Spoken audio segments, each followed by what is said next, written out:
नमस्कार दोस्तों, क्या आप तैयार हैं एक ऐसी खबर सुनने के लिए जो आपके परिवार के राशन कार्ड को पूरी तरह बदल देगी और हर सदस्य को सीधा फायदा पहुंचाएगी।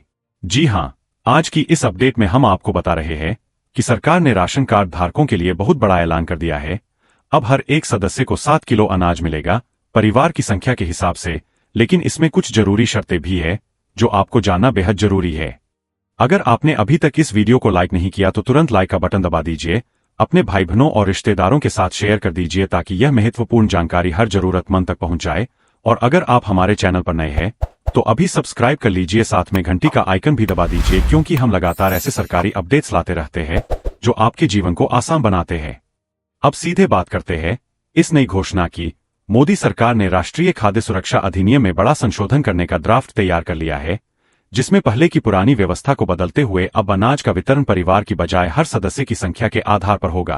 पहले एक परिवार को चाहे कितने भी सदस्य हों, अधिकतम 35 किलो अनाज ही मिलता था, लेकिन अब हर व्यक्ति को 7 किलो अनाज प्रतिमाह देने का प्रावधान लाया जा रहा है।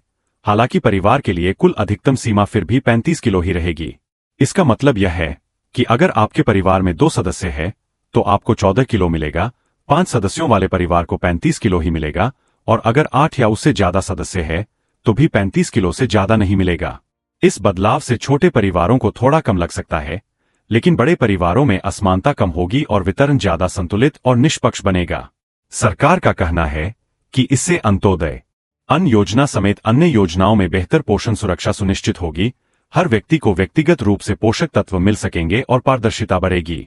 अब राशन कार्ड बनाने की पूरी प्रक्रिया भी नई हो गई है। दस्तावेजों का फॉर्मेट बदला गया है, आवेदन का तरीका आसान और डिजिटल बनाया जा रहा है ताकि कोई भी भ्रष्टाचार या कालाबाजारी की गुंजाइश न रहे। आप सभी से अनुरोध है कि इस मुद्दे पर अपनी राय कमेंट सेक्शन में जरूर लिखें। क्या आपको लगता है कि 7 किलो प्रति व्यक्ति का नियम अच्छा है या इसमें और सुधार होना चाहिए? हम आपके सुझावों को आगे बढ़ाने की कोशिश करेंगे।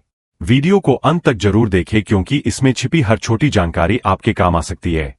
अगर आप राशन कार्ड से जुड़ी कोई समस्या महसूस कर रहे हैं तो कमेंट में बताएं, हम आगे की वीडियो में उस पर भी चर्चा करेंगे।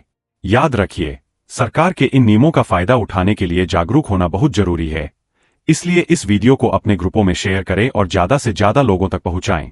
दोस्तों, यह बदलाव न सिर्फ अनाज वितरण को नया रूप देगा बल्कि पोषण सुरक्षा को मजबूत करेगा, खासकर गरीब और जरूरतमंद परिवारों के लिए।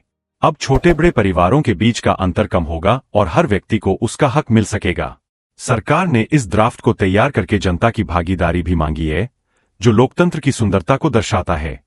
अगर आपको यह जानकारी उपयोगी लगी तो लाइक और शेयर के साथ चैनल को सब्सक्राइब करना न भूलें, क्योंकि ऐसे ही महत्वपूर्ण अपडेट्स हम लगातार लाते रहते हैं। धन्यवाद। मिलते हैं अगली वीडियो में एक नई सरकारी योजना के साथ। तब तक स्वस्थ रहें, सुरक्षित रहें और अपने अधिकारों के बारे में जागरूक रहें। जय हिंद। अश्विनी वैष्णव जी के आदेश के मुताबिक जन वितरण प्रणाली को और ज्यादा प्रभावी और पारदर्शी बनाने पर जोर दिया गया है। इस ड्राफ्ट बिल में 13 जुलाई तक आम लोगों से सुझाव और राय मांगी गई है। आप भी कमेंट करके अपनी प्रतिक्रिया जरूर दें ताकि हम उसे आगे बढ़ा सके और अंतिम नियमों में आपके हितों को ध्यान में रखा जाए। दोस्तों, इस बदलाव का असर पूरे देश के करीब 80 करोड़ राशन कार्ड धारकों पर पड़ेगा, चाहे हरियाणा हो, पंजाब, मध्य प्रदेश या कोई भी राज्य। पीला, गुलाबी या हरा कार्ड हो, सब में यह नया नियम लागू होगा। पहले की व्यवस्था में कई बार एक ही परिवार को ज्यादा लाभ मिल जाता था, जबकि छोटे परिवारों को नुकसान होता था। अब हर सदस्य को बराबर का हक मिलेगा, जो ज्यादा न्यायपूर्ण लगता है। हालांकि कुछ लोग कह रहे हैं कि बड़े परिवारों को नुकसान हो सकता है, क्योंकि 7 किलो गुना सदस्य संख्या ज्यादा होने पर भी केवल 35 किलो ही रहेगी। लेकिन सरकार का उद्देश्य जनसंख्या नियंत्रण या असमानता दूर करना है, ताकि हर कोई समान रूप से लाभ उठा सके।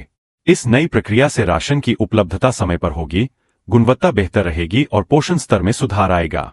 अगर आप नया राशन कार्ड बनवाना चाहते हैं तो अब पुराने तरीके की बजाय पूरी तरह अपडेटेड फॉर्मेट में आवेदन करना होगा।